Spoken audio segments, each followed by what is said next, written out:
내 마음에 맞는 사람이라는 말씀의 제목으로 함께 은혜 나누기를 원합니다. 내 마음에 맞는 사람. 예전에 아주 오래된 때 서울 총각과 강원도 처녀가 결혼을 약속을 하고 결혼 날짜가 잡혔다고 합니다. 신랑이 신부를 데리러 강원도로 내려가는데 오늘처럼 도로가 그렇게 좋지 않았죠. 강원도로 가려고 하면 꼬불꼬불 산길을 걸어가야 했습니다. 신랑은 많은 친구들과 결혼을 하기 위하여 친구들을 데리고 여러분 강원도로 가게 되지요. 강원도 시골 마을이 친구들로 인해서 인산인해를 이루고 떠들썩하게 떠내려가는 정도로 그렇게 시끌벅적했다라는 겁니다. 그런데 놀라운 것은 신부조차 신랑이 오시는 그날을 알지 못하고 있었는데 신랑이 오니까 너무나도 놀란 거예요. 결혼 약속을 해놓고 갈 준비를 하나도 하지 않고 웬일이냐. 신부가 오히려 이 신랑과 신랑 친구들을 오는 것을 보면서 놀라서 어리둥절했다라는 겁니다.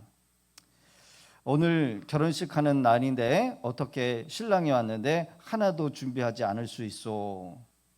수첩을 보니까 남자는 양력으로 날짜를 잡아놨고 신부는 음력으로 결혼 날짜를 잡아 놓았다라는 거예요.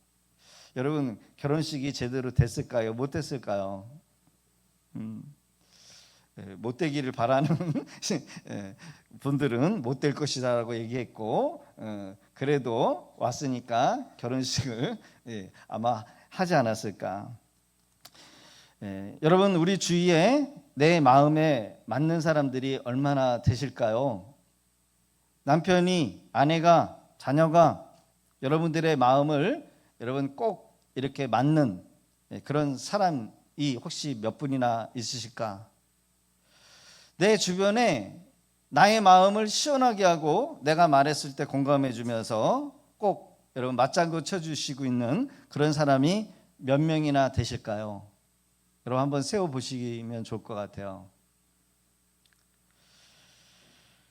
오늘은 여러분 우리는 본문의 말씀을 통해서 하나님 보시기에 마음이 꼭 맞는 저와 여러분들 되시면 좋을 것 같습니다. 우리 좌우 인사하겠습니다. 당신과 내가 하나님의 마음에 꼭 맞는 사람이 되어야겠습니다. 시작.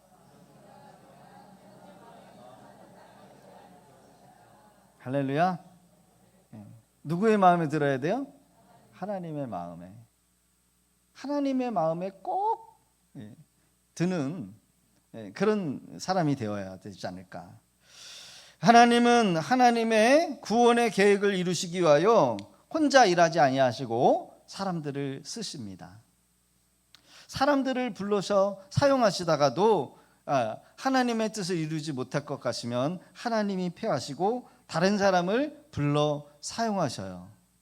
오늘 본문을 보면 사울을 하나님의 구원의 계획을 위하여 역사 속에 불러 들이셔 쓰셨다가 그를 패해버리시고 다윗을 다시 불러서 쓰시는 것을 봅니다. 그런데 이 다윗을 불러 사용하신 이유를 분명하게 말씀하고 있다라는 거예요. 여러분 하나님은 왜 다윗을 쓰셨을까? 한마디로 말을 하고 있어요. 하나님의 마음에 맞는 사람이었기 때문이라. 오늘 본문 사도행전 13장 22절에 기록에 기록되어 있습니다. 같이 한번 읽어볼까요? 시작. 다윗을 이르시되 내가 이새의 아들 다윗을 만나니 내 마음에 맞는 사람이라 내 뜻을 다 이루리라 하시더니. 아멘. 사울을 패하시고 다윗을 왕으로 세우시며 증언하여 이르시되 내가 이새의 아들 다윗을 만나니 내 마음에 맞는 사람이라 내 마음에 합한 사람이라. 다윗은 하나님의 마음에 맞는 사람이었어요. 그런데 왜 다윗이 하나님의 마음에 맞는 사람이었는가? 그 구체적인 이유가 구약에서는 나오지 않았어요. 그래서 우리는 그 이유를 신약에서 찾아볼 수 있어야 한다는 겁니다. 다윗이라고 하는 그 이름은 구약에 800번 이상, 신약에는 60번 이상 언급되어지고 사용되어집니다. 이 다윗은 누구인가? 한마디로 정의하면 다윗은 시인이기도 하고, 다윗은 정치를 잘한 사람이기도 하고, 다윗은 거기다 제사장의 역할도 하는 제사장이기도 하고, 다윗은 싸움도 잘하는 군인이기도 해요. 그리고 지도자입니다. 더 나아가 다윗은 왕이기도 해요. 그리고 다윗은 믿음의 사람이었습니다. 사람이 살면서 많은 사람과 만나고 헤어집니다. 보통은 이익에 관계되어서 관계를 맺어요. 내 이익에 맞으면 계속해서 지속해서 관계를 맺고, 내 이익에 여러분 아무 유익이 되지 않으면 관계를 끊어버려요. 저도 이번에 핸드폰을 보면서 이제 더 이상 만나지 않는 사람들을 다 삭제를 했습니다. 나에게 이익이 되지 않으면 이제 관계를 맺는 거죠. 마음이 맞는 사람과 마음이 통하고 뜻이 통하고 생각이 통하면 서로 주고받는 것이 없어도 잘 통하고 관계가 지속적으로 잘 유지되는 것을 우리는 볼 수 있어야 합니다. 하나님께서 다윗을 보셨을 때 아마 그와 같은 마음을 느끼시지 않았을까? 여러분, 다윗이 어떤 사람이기에 천하 만물을 지으신 창조주 하나님의 마음을 여러분 맞는 사람이 되었을까? 다윗은 어떤 성품을 지닌 사람이기에 하나님 보시기에 하나님의 마음에 맞는 사람이었을까요? 직장의 회장님이나 사장님, 상사의 마음을 여러분 들기가 여간 쉬운 게 아닙니다. 사업장의 사장님, 직원이 일도 잘하고 예의도 바르고 다른 간부들과의 여러분 좋은 관계를 맺으면서 여러분 필요할 때 그분들 도와주고 이익에 반하여 여러분 그 사람들의 마음을 여러분 시원하게 해드리며 합한 것은 여러분 쉬운 게 아니지요. 만약 직원이 알아서 사장님 그 이상으로 열심히 일을 잘해준다라고 한다면 그런 직원을 여러분 아낌없이 지원하지 않을 사장님, 회장님은 없을 것 같아요. 만약 자식이 되어서 우리 아버지, 어머니의 마음을 자녀들이 알아서 헤아리고 말 한마디 한마디가 어머니, 아버지의 마음을 기쁘게 하고 시원하게 한 그런 자녀라고 한다면, 만약에 그런 자녀를 둔 그 부모님들은 그 자녀를 위해서 애쓰고 수고하는 모든 수고, 그 땀 흘림이 전혀 아깝지 않을 거예요. 바로 다윗은 하나님 보시기에 그런 사람이었어요. 하나님은 만왕의 왕이시고 세상의 창조주시고 하나님 안에는 부와 명예와 권세가 다 있으신데 다윗은 그런 전능자의 하나님의 마음에 쏙 든 사람이었다는 거예요. 다윗을 보면서 우리가 한 가지 욕심을 낼 수 있는 것이, 나도 다윗처럼 하나님의 마음을 여러분 드는 그런 사람이 될 수 있어야 될까? 여러분, 우리는 성경을 읽으면서 여러분 이런 마음을 우리도 동일하게 가져야 될 줄로 믿습니다. 다윗을 목표로 삼고 우리의 마음도 하나님의 마음에 드는 그런 사람이 되는 그런 목표가 오늘 말씀 듣는 가운데 있으시기를 주의 이름으로 축복합니다. 다윗은 유다의 이새의 아들이었어요. 그 당시에 정치적으로 실권이 베냐민 지파의 사람들이었습니다. 왜냐? 사울이 베냐민 사람이었거든요. 만약에 다윗이 이스라엘의 베냐민 지파에 출중한 왕족이었고 귀족이었다라고 한다면, 만약 이새가 여러분 그 첫 번째 아들이 다윗이었다라고 한다고, 그리고 다윗이 장자였다라고 한다면, 믿음적으로도 다윗이 온전해지고 죄가 없고 출중한 신분의 사람이었다라고 한다면, 현대를 살아가는 우리들이 이런 다윗을 선망하거나 닮아가는 데는 여러분 높은 벽으로 생각하지 않았을까? 다윗이 금수저였고 나는 흙수저라서 도무지 다윗과 같은 신앙의 사람을 흉내낼 수 없는 사람으로 여기지 않았을까? 그러나 여러분, 다윗은 하나님 보시기에 외형적인 것에 그 이스라엘을 목자로 두신 것이 아니라 다윗의 약함, 다윗의 그 중심, 다윗의 그 믿음만을 보시고 이스라엘의 그 다음 지도자로, 왕으로 세우시고자 했다는 거예요. 사실 다윗은 출신도 그렇고 학력도 없었고 집안의 배경이나 스펙이나 재산의 정도도 없었어요. 아버지의 양을 치는 가장 밑바닥의 인생.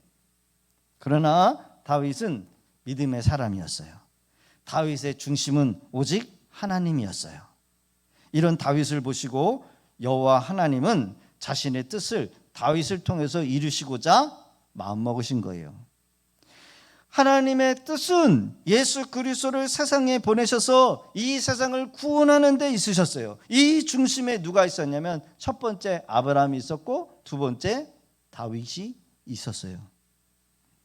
다윗은 비록 아버지의 양을 치는 목동이었지만 그는 장자도 아닌 이새의 막내 아들, 형제가 위로 7명이 있고 맨 마지막 8번째 막내.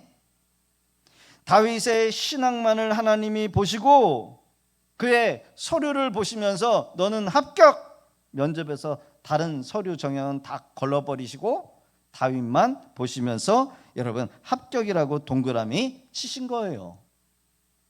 여러분, 그 증거가 어디 있어요? 여러분, 신약성경 마태복음 첫 장, 마태복음 1장 1절은 이렇게 기록하고 있다는 겁니다. 같이 한번 읽어볼까요? 시작. 아브라함과 다윗과 계보라. 아브라함과 다윗의 자손 예수 그리스도의 계보라. 다윗의 자손 예수 그리스도의 계보. 3000년의 계보, 구약의 긴 역사를 통해서 예수님의 혈통을 이어져 내려오는데 그 혈통에 관계되는 모든 사람들을 다 제어해버리고 오직 아브라함과 다윗의 자손만을 언급하고 있다는 것은 그만큼 하나님 보시기에 다윗이 그리스도에 오시는 길을 닦아놓는데 결정적인 역할을 했던 인물이었다는 거예요. 사랑하는 성도 여러분, 우리는 언젠가 모두가 하나님 앞에 설 날이 오지요. 어떻게 살았는가? 무엇을 하며 살았는가? 무엇을 남겼는가? 어떤 영향력을 미치면서 살았는가? 여러분, 세상에서의 이런 것들은 하나님이 보지 않아요. 정말 중요한 것은 우리의 중심의 삶이 하나님을 기쁘시게 할 만한 하나님 중심의 삶이었는가, 이것을 중요하게 여기신다는 거야.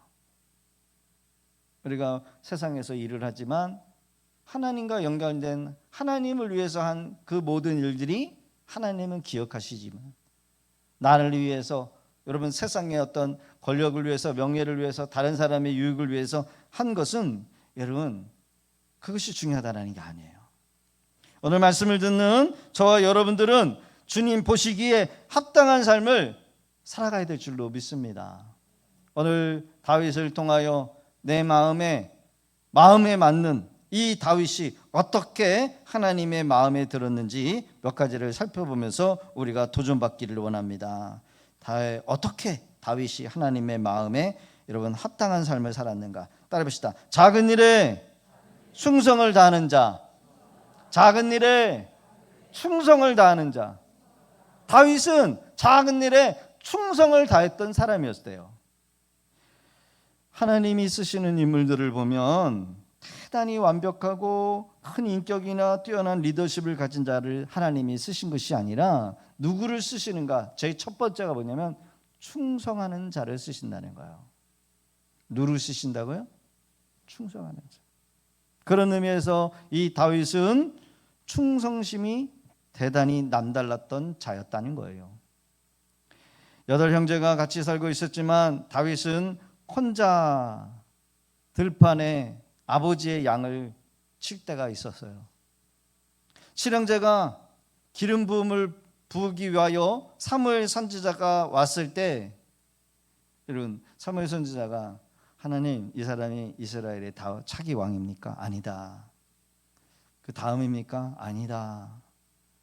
사무엘 선지자 앞으로 여러분 맏형이 들어가고 둘째 형이 지나가고 셋째 형이 지나고 다섯 번째, 여섯 번째가 지나가는데도 하나님은 아니다, 아니다, 아니다. 이새에게 아들이 더 없습니까? 아니라고 하는데요. 여러분, 아버지요 형들도 다윗을 무시한 그 다윗이 여러분 이스라엘의 왕이 되는 겁니다. 7형제가 사무엘 앞에 섰을 때 다윗만이 혼자서 양을 치고 들판에 있었다는 거예요. 주님의 일도 굳은 일, 작은 일, 남들이 하기 싫어하는 일을 하는 사람이 더 충성된 사람이 아닐까요? 충성이 얼마나 여러분 인간관계에서 중요한지 아시지요? 만약에 어떤 사람이 큰 프로젝트를 진행할 때에, 여러분 조그만 거는 혼자 할 수 있겠지만 큰 프로젝트를 진행할 때는 혼자 일할 수가 없어요. 그 분야에 실력 있고 믿음직한 실무 경력이 있는, 그리고 나와 관계가 된 사람이 여러분 있다라고 한다면 그 사람에게 일을 맡길 거예요. 이때 충성이 얼마나 중요한가를 드러내는 요소인지를 몰라요. 사랑하는 성도 여러분, 우리도 주님을 닮아 작은 일, 큰 일에 충성을 다해야 될 줄로 믿습니다. 예수님을 믿는 성도는 예수님을 닮아야 돼요. 그 닮아가야 될 가장 중요한 성품 중에 하나가 뭐냐? 충성이라는 거예요. 자, 다음 구절을 읽어봅니다. 혹시 추우면 뒤에 조절을 잘 해주세요. 사무엘상 17장 24절 26절 시작. 다윗이 사울에게 말하되 주의 종이 아버지 양을 지킬 때에 사자나 곰이 와서 양떼에서 새끼를 물어가면 내가 따라가서 그것을 치고 그 입에서 새끼를 건져내었고 그것이 일어나 나를 해하고자 하면 내가 그 수염을 잡고 그것을 쳐 죽였나이다. 주의 종이 사자와 종도 쳤은즉 살아계신 하나님의 군대를 모욕한 이 할례 받지 않는 블레셋 사람이니까 그가 그 짐승의 하나와 같이 되리이다. 아멘. 다윗이 얼마나 충성심이 강한 사람이었는지, 아버지의 양을 칠 때 사자나 곰이 와서 양 새끼를 물어갈 때 직접 따라가서 그것을 쳤다는 거예요. 그 입에서 건져냈다는 거예요. 여러분, 일반적으로 생각하면 그까지 양 새끼 한 마리 주고 말지, 괜히 덤볐다가 물리거나 여러분 괜히 발목아지 씹히면은 평생을 불구로 장애로 살아갈 텐데 그까지 양보다 내 목숨이 중요하지. 그러나 여러분, 다윗은 아버지의 양을 치면서도 자신의 목숨, 자신의 생명 이상으로 뭐 했어요? 자기 맡겨진 일에 충성을 다했다라는 거예요. 다윗의 그 모습을 여러분 우리가 보면서 누구를 봐야 되느냐? 바로 예수님의 충성을 볼 수 있어야 한다는 거예요. 예수님은 하나님 아버지께 충성을 다하시는 아들이었어요. 아버지의 뜻이 무엇이었습니까? 십자가를 짊어지고 죄인으로 죽는 거예요. 예수님은 당신의 뜻보다 아버지의 뜻을 먼저 우선순위로 뒀어요. 십자가를 짊어지시고 죽기까지 충성했어요. 아브라함이 100세에 낳은 아들 이삭, 하나님이 그 아들 이삭을 모리아산으로 데려가서 번제물로 바치라는 겁니다. 하나님의 말씀을 들은 이 아브라함이 지체도 하지 않고 3일길이나 되는 그 길을 순종함으로 걸어갑니다. 이때 아브라함의 충성을 하나님이 보시고 감격하셔요. 창세기 22장 2절은 다음과 같이 증명하고 있습니다. 같이 한번 읽어볼까요? 시작. 사자가 이르시되 그 아이에게 내 손을 대지 마라. 그에게 아무 일도 하지 마라. 내가 내 아들 내 독자까지도 내게 아끼지 아니하였은즉 내가 이제야 내가 하나님을 경외하는 줄을 아노라. 할렐루야. 충성은 하나님을 경외하는 것과 동일하게 이어져요. 예수 믿는 사람이 충성해야 돼요. 예수님을 닮은 성도는 충성이라고 하는 성령의 열매를 맺혀가면서 살아야 해요. 교회에서 무슨 일을 맡겨도 끝까지 잘 감당해내는 거. 예배도 충성, 헌신도 충성, 여러분 헌금생활도 충성, 성도와의 교제도 충성해야 돼요. 했다가 안 했다가 자기 마음대로 하면 좋고 안 해도 되고. 여러분 불성신 사람에게는 일을 맡길 수가 없어요. 자기 주장이 강한 사람일수록 충성하지 않는 사람이 커요. 말이 많은 사람일수록 충성하지 않을 사람이 가능해요. 하나님은 충성하는 자를 기뻐하셔요. 충성하는 자를 높이시고 충성하는 자에게 부를 주시고 명예를 주시고 권력을 주시고 지혜를 주셔요. 만약에 우리의 삶이 여러분 왜 하나님은 내게 복을 안 주시고 내게 은혜를 안 주시는가? 그 이유는 뭘까요? 여러분 그 이유를 생각해 보시기를 바라요. 다윗이 첫 번째로 쓰임 받았었던 이유가 뭐라고요? 충성하는 자였다는 거예요. 두 번째로는 하나님만을 사랑하고 의지했던 사람입니다. 따라합시다. 하나님만을 사랑하고 의지했습니다. 다윗이 하나님의 마음에 합했던 두 번째 이유가 다윗의 마음 중심은 하나님이었어요. 하나님만을 사랑하고 하나님만을 의지했어요. 다윗이 기록한 시편의 기록들을 보면 모두가 하나님을 사랑한다라는 고백이고 또 하나님을 찬양하고 의지하는 고백들이에요. 다윗의 유명한 시편의 고백, 시편 23편. 제가 제일 좋아하는 시편 18편. 나의 힘이 되신 여호와여 내가 주를 사랑하나이다. 어느 왕도 여러분 하나님을 사랑한다라고 고백하는 왕이 없어요. 다윗은 하나님을 사랑하는 왕이었어요. 다윗은 하나님을 사랑하고 의지했던 인물. 여러분 인생에 승리가 어디 있을까? 그것은 하나님을 중심으로 놓고 하나님을 1순위로 놓는 사람은 반드시 인생에서 승리할 수밖에 없는 줄로 믿습니다.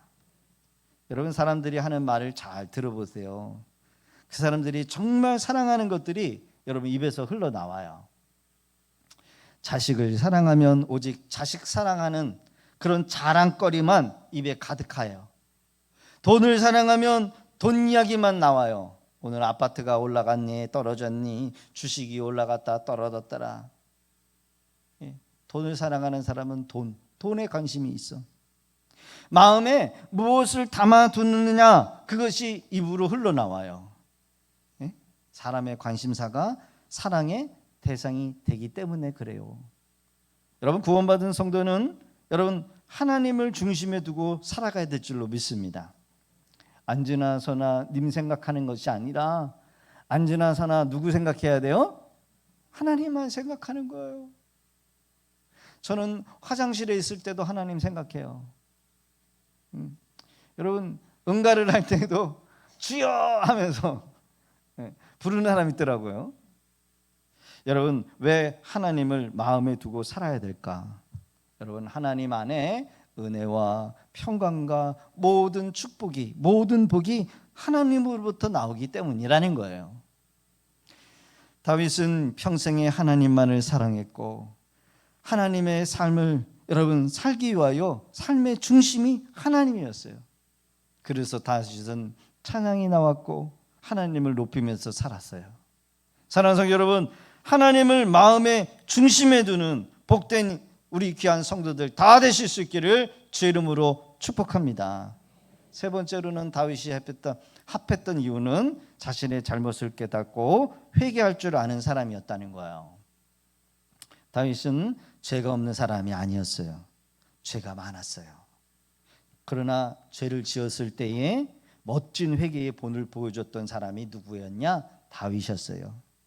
아마 다윗이 가장 잘한 일이라고 한다면 여러분, 그가 잘못했을 때 나단 선지자가 와서 그를 지적했을 때 그는 철저하게 뉘우치고 회개했다라는 거예요. 다윗은 절대 권력의 왕이었지만 죄가 지적되었을 때에 그는 마음을 강팍하게 먹거나 선지자를 향하여 대들지 않고 하나님 앞에 자신의 죄를 통회하면서 자복하면서 철저하게 회개했다는 거예요. 더 중요한 것은 그 후에 다시는 그 죄에 똑같은 죄를 범하려고 하지 않았다는 거죠. 여러분, 회개라고 하는 것은 말로만 잘못했어, 범민에 빠지는 것이 아니라 여러분, 행동을 바꾸는 거예요. 잘못된 길에 가다가 이 길이 틀리다라고 한다면 다시 여러분 목적지를 바꿔서 행동하는 것, 다시는 똑같은 죄를 짓지 않는 여러분 참된 여러분 회개인 줄로 믿습니다.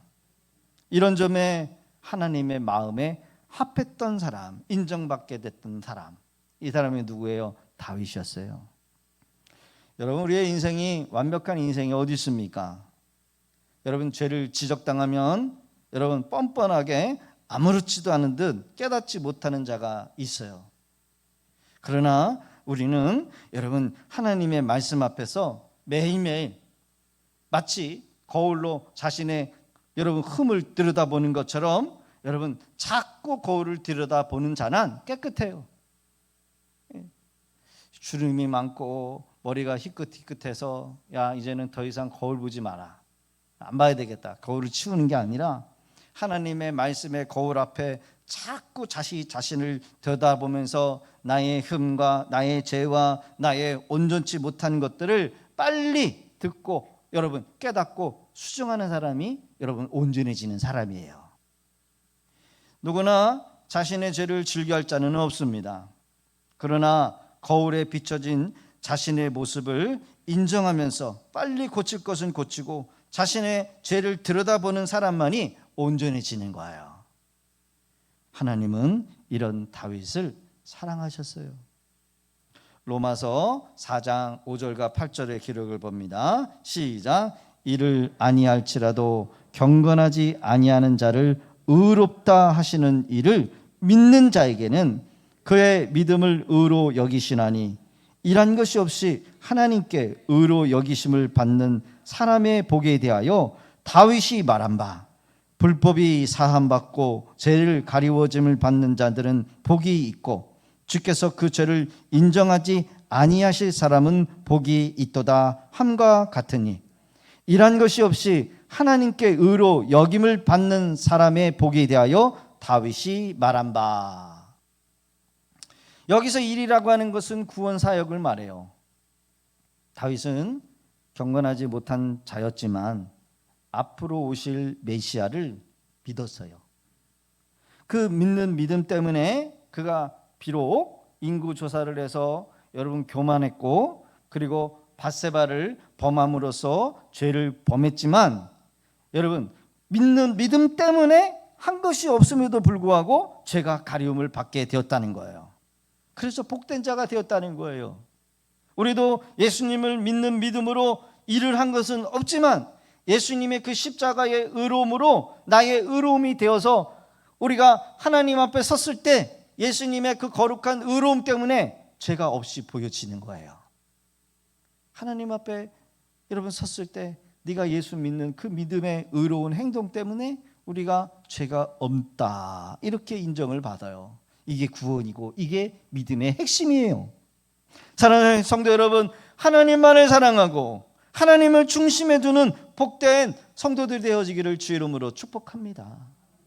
마지막으로 다윗이 하나님만 마음에 합했던 이유는 그가 그의 인생의 고난 가운데서도 하나님을 향하여 원망하는 인생이 아니라 찬양과 기도했던 사람이었다는 거예요.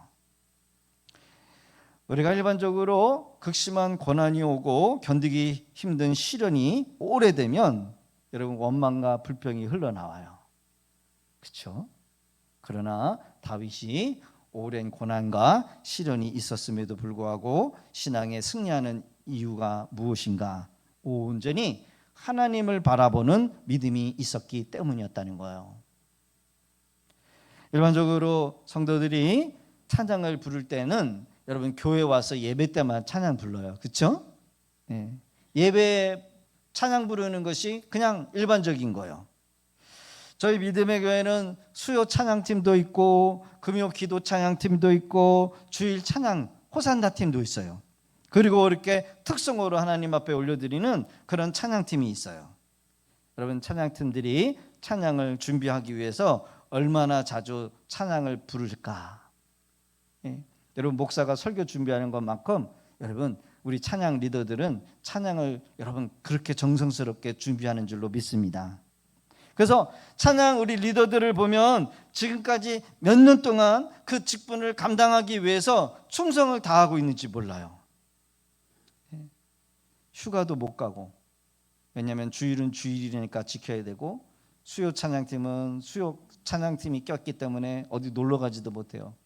그래서 여태까지 그 찬양단 직분을 감당하기 위해서 1년, 2년, 3년, 4년, 어떤 분은 5년, 10년 되신 분들도 계셔요. 여러분 하나님께서 이렇게 충성을 다하는 일꾼들에게 건강의 복, 가정의 복, 자녀들에게 복을 안 주실까요? 주셔요. 우리 찬양팀들은 아플 시간도 없어. 성도들은 누구 아파서 못 나오고 못해서 못하고, 그러나 우리 찬양팀들은 이 찬양의 사역을 감당하기 위해서 여러분 아플 틈이 없어요. 하나님이 건강도 주시고 가정의 복도 주시고 자녀의 복을 주셔요. 성경의 인물 중에 이 다윗보다 더 찬양을 지어서 많이 부른 왕은 아마 없을 거예요. 시편의 거의 대부분이 다윗의 찬양이에요. 그는 고난 중에도 형통한 중에도 감사와 찬양으로 하나님을 높이면서 노래하고 있어요. 결국 하나님의 마음에 합한 다윗은 하나님의 뜻을 다 이루고 세상을 떠나는 것을 봅니다. 다윗은 그런 의미에서 완성의 사람이었습니다.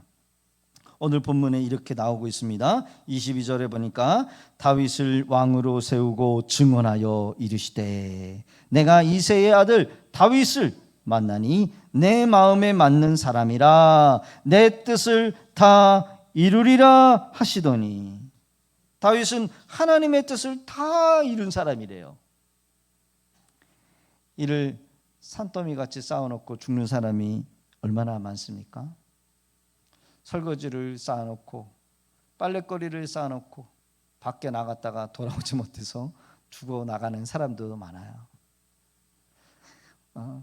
진료하러 나갔다가 그게 그날로 마지막 날로 끝나는 사람이 많고, 거래처를 10개, 20개 뚫어놓고 계약서를 많이 여러분 써놓았어도 여러분 일하다가 여러분 죽는 사람이 비일비재. 여러분 잘 사는 것도 중요하지만 끝을 잘 마무리해서 죽는 것도 중요해요. 우리는 잘 살도록 끊임없이 기도해야 되겠지만 여러분 끝마무리 잘 하면서 죽는 것도 여러분 중요해요.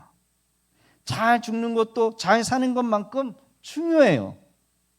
아침부터 왜 죽는 얘기를 하고 계세요? 이렇게 얘기를 하시겠지만 여러분 우리는 하나님의 마음에 드는 여러분 다윗의 일을 다 이루고 죽도록 여러분 우리가 주님께 충성하다가 하나님 앞에 서야 될 줄로 믿습니다. 여러분 해야 할 일을 다 하고 하나님 앞에 갈 수 있도록 우리가 기도해야 될 줄로 믿습니다. 말씀을 맺습니다. 다윗이 주의 마음에 합했던 이유, 마음에 들었던 이유가 어디 있다라고 합니까? 첫 번째, 작은 일에 충성을 다했던 자였다. 두 번째, 하나님만을 사랑하고 의지했던 사람이었다. 세 번째, 자신의 잘못을 깨달을 줄 아는 사람이었고 그는 회개할 줄 아는 사람이었어요. 마지막으로는 고난 가운데서도 원망하지 않고 그의 인생이 찬양과 기도로 하나님만을 높이는 삶을 살았다라는 겁니다. 그러게 오늘 우리도 이러한 모습으로 주님 앞에 합당한 삶을 살다가 여러분 하나님 앞에 설 수 있는 그런 복된 우리 성도들 다 되어지기를 주의 이름으로 축복합니다. 하나님 안에는 부귀가 있고 하나님 안에는 은혜가 있고 하나님 안에는 축복이 있고 모든 권력과 명예가 다 있어요. 우리의 삶에 왜 하나님이 나를 쓰시지 않는가? 왜 나는 하나님의 영광을 드러내지 못하는 삶인가? 한 번밖에 없는 우리의 인생이 여러분 우리만 위해서 살다가 이 땅에서 썩어질 것만 위해서 사는 인생이 아니라 하나님의 영광을 드러내며 하나님의 마음을 시원케 드리는 그런 복된 저와 여러분들 다 되실 수 있기를 주의 이름으로 축복합니다.